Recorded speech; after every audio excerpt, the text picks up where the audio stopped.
Hello everyone, in this video I'm going to show you how to turn on participation approval in Facebook group.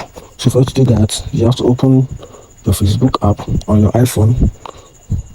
Once you've opened your Facebook app, you tap on the menu profile icon, then you tap on group.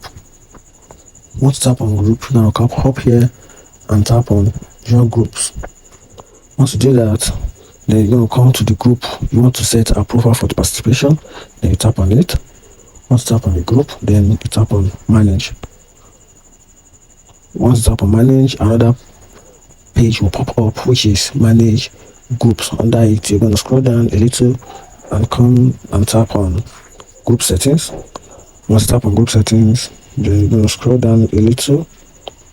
Then you'll see a particular option called participation approval. Then you tap on it.